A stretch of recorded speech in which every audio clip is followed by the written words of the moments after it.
Hello viewers, welcome back to my channel. যারা আমার চ্যানেলটি অলরেডি সাবস্ক্রাইব করে নিয়েছেন তাদেরকে অসংখ্য ধন্যবাদ, এবং যারা এখনো সাবস্ক্রাইব করেননি প্লিজ সাবস্ক্রাইব করে নিন নতুন নতুন রান্না এবং টিপস জানার জন্য।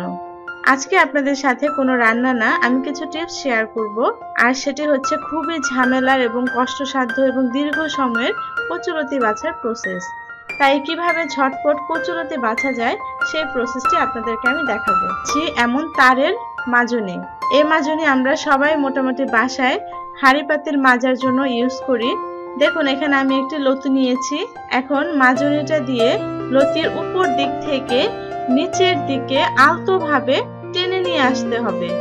দেখুন কি ঝটপট কালো অংশগুলো পরিষ্কার হয়ে যাচ্ছে, যেটা কিনা দা বা ছুরি দিয়ে পরিষ্কার করতে বেশ অনেকটা সময়েরই ব্যাপার।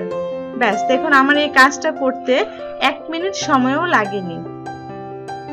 এখন আমি একটি ছুরি দিয়ে নিচের কালো অংশটা কেটে ফেলে দেব। তারপর ইচ্ছের মতো যার যার পছন্দ অনুযায়ী ছোট ছোট টুকরো করে কেটে নেব।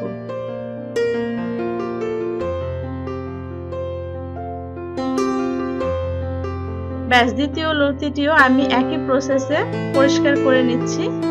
আর কচুলতি বাছার আগে অবশ্যই হাতে তেল মেখে নেবেন, এতে করে কচুলতি বাছলে অনেকের হাত চুলকায়, হাত চুলকাবে না এবং হাত কালো হবে না। আশা করছি কচুলতি বাছার এই ইজি ওয়েটা সবার জন্য খুব হেল্পফুল হবে।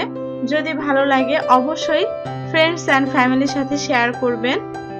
সবাই অনেক ভালো থাকবেন, সুস্থ থাকবেন। দেখা হবে অন্য কোনো রেসিপি অথবা টিপস নিয়ে।